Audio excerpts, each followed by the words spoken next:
auditeurs, auditrices qui nous écoutent à travers le monde, par le vent d'espoir, votre étude maintenant arrive chez vous. Père Céleste, Dieu fort, puissant et grand dans le combat. Nous te remercions, Seigneur, parce que tu nous as gardés, tu nous as protégés. Maintenant, Seigneur, nous allons partager ta parole. Nous te remercions, Seigneur, avant toute chose, parce que tu nous as donné la vie. Tu nous as gardés, tu nous as donné la vie, le mouvement, l'aide et la respiration. Aujourd'hui, Seigneur, nous allons partager ta parole. Nous te demandons, Père Saint, d'éclairer notre esprit. Nous te demandons, Père Céleste, d'illuminer notre intelligence afin que nous puissions partager ta parole.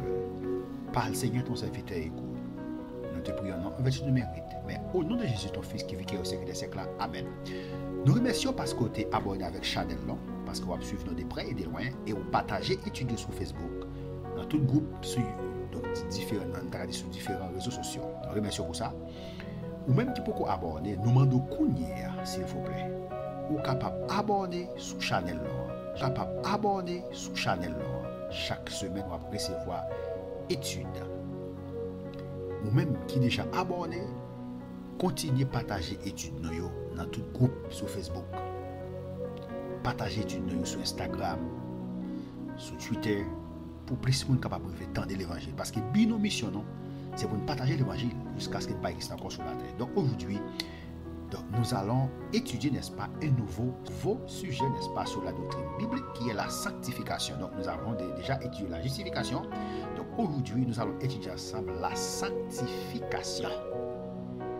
Dans l'étude 35, nous avons vu la justification, qui est une première dimension du salut. Donc la justification, n'est-ce pas, qui est une première dimension du salut. Donc certains croient que c'est la seule, et se basant sur des versets comme « Quiconque est né de Dieu ne commet pas le péché, parce que la semence de Dieu demeure en lui, et il ne peut pécher puisqu'il est né de Dieu. » Waouh! Comprenez-vous ce texte? Est-ce qu'on comprend le texte? Il dit n'importe monde qui est né de Dieu, il dit pas commettre péché, parce que semence bon Dieu a demeuré dans lui. Il dit il ne peut pécher. Il dit pas qu'à pécher puisqu'il est né de Dieu. Maintenant, 9. Ma question, la Bible, n'est-ce pas, est-elle en contradiction? Non. La Bible n'est pas en contradiction. Parce que la Bible, n'est-ce pas, a dit dans 1 Jean 2, n'est-ce pas, verset 9. C'est 7, 8, 9. Il dit si, il dit comme ça, nous pas qu'à dire nous pas qu'un péché dans nous. Ok? Il dit si nous péchons, eh bien, nous sommes capables de demander mon Dieu pardon. Là, la parle des monde qui est un chrétien déjà qui compte mon Dieu déjà. C'est-à-dire, nous sommes capables de faire péché. Et mes textes a dit quiconque est né de Dieu ne commet pas le péché. Parce que la semence de Dieu demeure en lui. Et il ne peut pécher puisqu'il est né de Dieu. Là, on a dit la Bible paraît en contradiction. C'est pas vrai. La Bible n'est pas en contradiction. Maintenant, elle dit que n'importe monde qui est né de Dieu pas qu'à pécher. Cela veut dire tout simplement il n'est pas capable de demeurer dans les péchés. Pas capable d'être habité dans les péchés. Si il fait un bagage qui n'est pas bon, cet esprit a montré les, révélé les pour ne pas vivre et demeurer dans les péchés. Ok? Pour continuer. Donc, ils prétendent que le croyant justifié ne pêche plus. Et moi, c'est ça. Pour eux dire, croyant qui justifié pas qu'à pécher encore. Donc, ça, c'est faux. C'est archi faux. Nous sommes encore dans la présence du péché. Donc, nous sommes délivrés, n'est-ce pas, lorsque nous acceptons Jésus comme notre sauveur personnel. Nous sommes délivrés, n'est-ce pas, de la puissance du péché. Nous sommes délivrés de la puissance du péché. Nous sommes encore dans la présence du péché. Nous encore dans la présence du péché. Parce que nous sommes encore dans le monde. Il est non va quitter terre. Et bien ça n'a délivré de la présence du péché. Maintenant, on y a nous encore dans le monde. Mais nous délivrer de la puissance du péché. Le péché n'a pas de pouvoir sur nous encore. On a accepté Jésus comme personnel. Volume de péché, quantité de péché, nous te qu'on fait avant nous te connaître Christ là, nous pas faire. parce que nous venons connaître ça le péché. Hein. Ok? Nous pas fait. Donc, ils prétendent que le croyant justifié ne pêche plus. Waouh, c'est archi faux. Donc, la Bible explique-t-elle ce qui se passe pour le croyant dans la période entre sa conversion et sa mort? Est-ce que la Bible expliquait ce qui a passé pour le croyant dans la période entre sa conversion et sa mort? Est-ce que la Bible expliquait ce qui a passé? Donc, la Bible, dit-il encore après sa conversion? Faites des commentaires. Répondez, n'est-ce pas, par des réponses, n'est-ce pas, dans vos commentaires.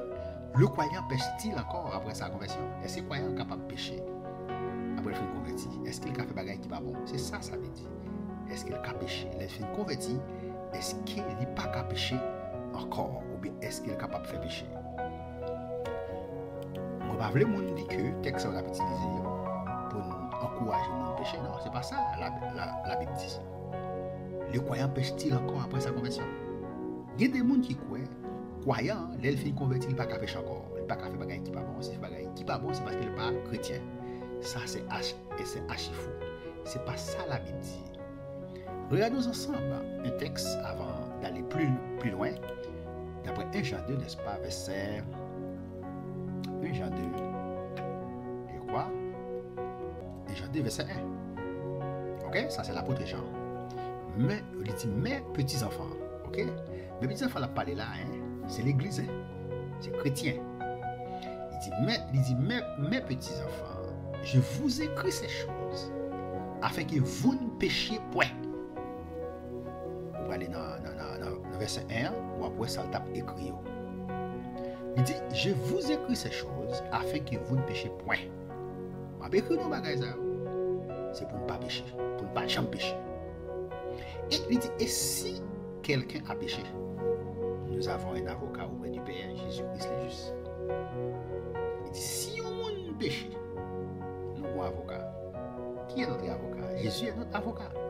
Il est à la droite du Père maintenant, il est en train d'intercéder pour nous. Lorsque nous péchons, nous n'avons pas besoin de paix, n'est-ce pas, aller dans la présence de Jésus pour nous dire qu'il nous péché. Lorsque nous péchons, nous n'avons pas besoin de paix, n'est-ce pas, aller dans la présence de Jésus pour nous dire qu'il nous péché. Yes! Si quelqu'un a péché, nous avons un avocat auprès du Père. Si on a péché, n'est-ce pas, nous avons un avocat. Jésus est notre avocat. Il est à la droite du Père maintenant. Il est en train d'intercéder pour nous. Mais c'est Père pour dire Jésus au péché. Vous faites bagaille qui va bon. Waouh!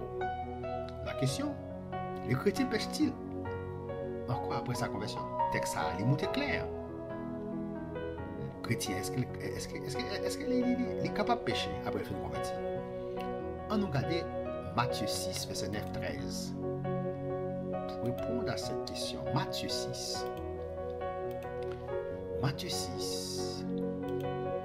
Béni soit l'Éternel. Matthieu 6. 13. Matthieu 6, verset 9, 13. Matthieu 6, verset 9, 13. Nous lisons ainsi. Il dit, voici donc comment vous devez prier. Ça, c'est Jésus. Notre Père qui es aux cieux, que ton nom soit sanctifié, que ton règne vienne, que ta volonté soit faite sur la terre comme au ciel. Donne-nous aujourd'hui notre pain quotidien. Pardonne-nous nos offenses. Pardonne-nous nos offenses. Comme nous aussi, nous pardonnons à ceux qui nous ont offensés. Ne nous induis pas en tentation, mais délivre-nous du malin. C'est à toi qu'appartiennent, dans tous les siècles, le règne, la puissance et la gloire. Amen. Verset 12. Pardonne-nous nos offenses, comme nous aussi, nous pardonnons à ceux qui nous ont offensés.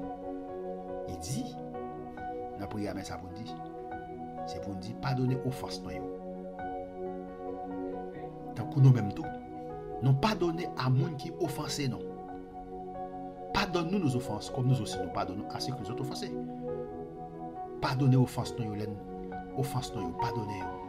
tant qu'on nous même tout, nous pardonner avec monde qui offensé nous. La question, le chrétien pêche-t-il encore après sa conversion? 1 Jean 1, verset 8-10.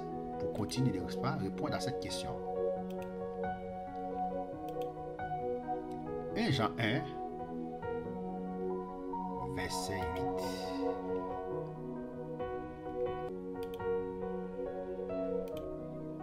8. Jean 1, verset 8, 10. Si nous disons que nous n'avons pas de péché, nous nous séduisons nous-mêmes. Et la vérité n'est point en nous. Béni soit l'Éternel, mon cher. Si nous dit que nous n'avons pas de péché, nous séduisons peut-être non. Vérité à pas dans nous. Ça c'est l'église, oui. Chrétien, qui parle là. Ça c'est pour chrétien, ça y est. Si nous dit que nous n'avons pas de péché, nous séduisons peut-être non et vérité à pas dans nous. Verset 9. Si nous confessons nos péchés, waouh, il est fidèle et juste pour nous les pardonner et pour nous purifier de tout péché. Si nous disons que nous n'avons pas de péché, nous le faisons menteur et sa parole n'est point en nous. Texte ça clair pour le boutique n'est point en nous. Texte ça clair pour le boutique, pour le montrer. Réponse à la question ça. Qui c'est? Le chrétien pêche-t-il encore après sa conversion? Oui. Le chrétien est capable de faire des choses qui ne sont pas bonnes. En pile, monde pense que l'on fait une conversion pour faire péché. La Bible, c'est pas ça le dit. Nous ne pas traiter série d'études ça pour nous dire à le faire péché, à le démérer dans le péché. Non. Il n'est pas qu'à démérer dans le péché, mais il est capable de tomber dans le péché. Mais pas vivre à 100% dans le péché. C'est ça le texte a expliqué. Ce texte est bel et bien clair. Le texte a montré clair, noir sur blanc. Il montre clair, noir sur blanc. Si nous disons que nous n'avons pas de péché, nous le faisons menteur. Si nous disons que nous n'avons pas de péché, nous n'avons pas de péché, eh bien nous faisons menteur en parlant de Jésus. Et sa parole n'est point en nous. Sa parole n'est point en nous. Le chrétien pêche-t-il encore après sa conversion? Oui, le chrétien est capable de faire péché, même lorsqu'il fait converti. Ça pas retirer rien dans sa lune. Non. En regard au péché, à quoi le croyant est-il appelé? En regard au péché, à quoi le croyant est-il appelé? 1 Thessaloniciens 4, verset 7. 1 Thessaloniciens 4, verset 7. Béni soit l'Éternel, car Dieu ne nous a pas appelés à l'impureté. Dieu ne nous a pas appelés, n'est-ce pas? Il n'a pas arrêté, n'est-ce pas? Pour nous venir impurs, mais à la sanctification. Ouais, à quoi le chrétien est-il appelé? À la sanctification. Parce que dans la petite là maintenant, sanctification, en pile monde pas. La sanctification veut dire sans péché. La sanctification n'est autre que la mise à part pour Dieu. C'est la mise à part pour Dieu. Mettons à part pour bon Dieu. En pile monde pense sanctification veut dire sans péché. C'est pas ça, ça veut dire. Sanctification pas veut dire sans péché. Mettons à part pour bon Dieu. Nous sommes saints par rapport à notre position en Christ. Et nous sommes capables de dire tout, nous sommes saints, parce qu'il existe, n'est-ce pas, la sanctification initiale. Tout le monde, n'est-ce pas, qui en Christ, vous sanctifiez, vous êtes saints. Ça, c'est la sanctification initiale. Donc, vous êtes saints par rapport à votre position en Jésus. Ça, c'est la sanctification initiale. Il existe aussi la sanctification progressive. La sanctification progressive, donc, lorsque vous acceptez Jésus comme votre sauveur personnel, vous êtes encore dans le monde, vous êtes encore dans la présence du péché. Vous pouvez, n'est-ce pas, commettre des repas dans le péché. Ça, c'est la sanctification progressive. De jour en jour, après la grosse bagarre, vous devez faire, vous devez voler, ou quitter voler. Vous devez faire adultère, ou quitter ça. Vous devez vivre dans l'impureté, ou quitter, ou blaguer, ou faire mentir. Par jour, qu'on a fait mentir 100 fois. Et puis au fur et à mesure, qu'on n'a pas mentir encore 100 fois pour vous, on a mentir 50 fois. 10 fois, 15 fois. On va sanctifier. Ça, c'est la sanctification progressive. La vie chrétienne, c'est ça lié. C'est on vit au jour le jour à sanctifier. Il y a des hauts et des bas. Il y a des jours où plus fort, il y a des jours où plus faible. C'est ça. C'est ça la vie chrétienne. C'est ça la réalité de la vie chrétienne. Yes. Béni soit l'Éternel, mon rocher. Béni chacun de nous qui a côté étude ça. Béni Seigneur, chacun de nous qui prend la chance pour écouter chacun de nous qui prend la chance pour écouter étude ça. Permettre étude ça fait effet dans la vie chacun de nous pour écouter au Seigneur. Ouvert yeux on série de monde qui prend la chance pour écouter étude ça. Permettre étude ça aussi à transformer la vie monde. Parce que bien nos missions c'est pour nous annoncer l'évangile, c'est pour nous partager parole, c'est pour nous parler de vous jusqu'à ce qu'il n'y ait pas existant consolateur. Béni chacun des mondes qui va le côté étude ça aussi. Merci Seigneur. Merci Seigneur parce que vous êtes Dieu. Merci Seigneur parce que vous servez avec nous dans le moment ça. Vous utilisez nous pour nous parler pour vous Seigneur. Merci. De jour en jour, vous mettez parole dans la bouche de Seigneur. Désir nous voulons sembler avec vous Seigneur. C'est le désir ça. Nous voulons sembler avec vous. Béni soit l'Éternel. Il y a aussi la sanctification finale. Sanctification finale, on l'appelle aussi la glorification, ou bien la perfection absolue. Sanctification finale, maintenant, ou délivrer de la présence du péché, pas de la présence péché, ou délivrer de la présence du péché, pas de la présence péché encore. L'autre est sous la terre. Donc, il faut accepter Christ comme sauveur personnel, ou toujours veiller. Chaque fois qui pas bon, connaît ça, c'est péché. On va battre pour pas faire, quitter ça. C'est ça, dans la présence du péché.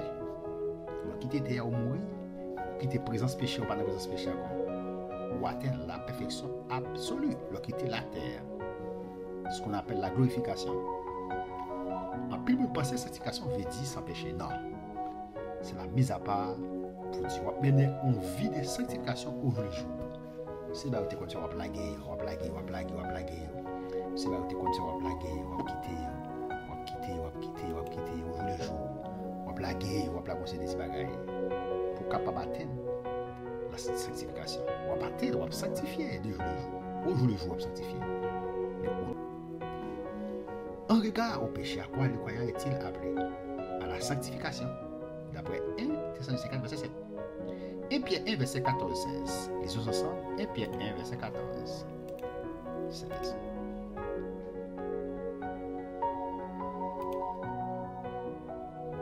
1 Pierre 1, verset 14. Béni soit l'Éternel.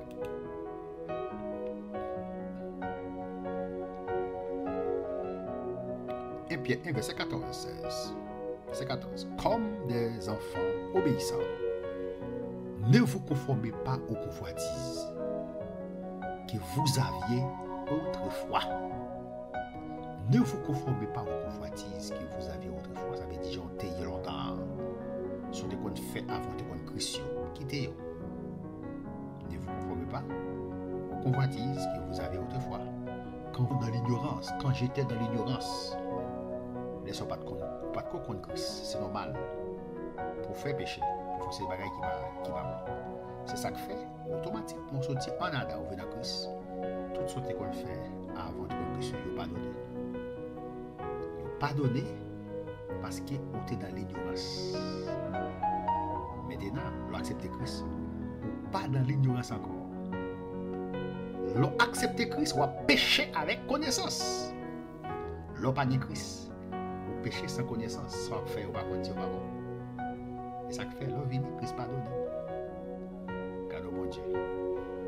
Et même lorsque converti, vous faites péché, bon Dieu pardonnez. Mais puisque celui qui vous a appelé est saint. Waouh. Puisque celui qui vous a appelé est saint. Dieu, n'est-ce pas? Il est saint. Il dit, vous aussi, soyez saints. Ou même tout, c'est pour saint. Dans toute votre conduite. C'est là qu'il est écrit. Vous serez saints, car je suis saint. Mais ça t'est écrit.